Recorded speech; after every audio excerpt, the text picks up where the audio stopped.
नमस्कार मुलांनो, तुम्हाला माहिती आहे का? अक्षय तृतीयेच्या दिवशी दिलेली एक छोटी भेट आयुष्य बदलू शकते.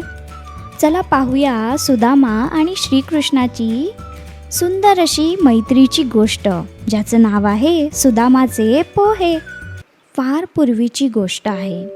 सुदामा खूप गरीब होता, पण मनाने खूप श्रीमंत.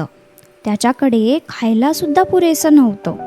पण एके दिवशी त्याच्या पत्नीने सांगितलं, तुमचा तो मित्र आहे ना कृष्णा, त्याला भेटायला जा. सुदामा लाजत लाजत निघाला. त्याच्याकडे भेट म्हणून फक्त थोडेसे पोहे होते.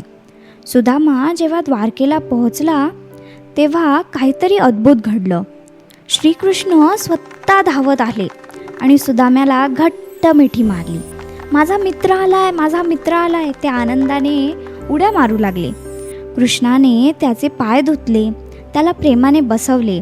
सुदामाला खूप लाज वाटली, पण त्याने पोह्यांची छोटीशी गाठोडी कृष्णाला दिली. कृष्णाने ते पोहे इतक्या आनंदाने खाल्ले जणू की काही मोठा खजिना आहे. सुदामाने काहीच मागितले नाही, पण कृष्णाने त्याच्या मनातली खरी भक्ती ओळखली. सुदामा घरी जायला परतला.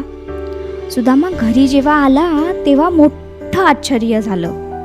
त्याचं छोटंसं झोपडं आता सुंदर मोठ्या घरात बनलं होतं. त्याची गरिबी पूर्णपणे नाहीशी झाली होती. तर मुलांनो, कशी वाटली तुम्हाला ही गोष्ट? आणि या गोष्टीतून आपण काय बरं शिकलो?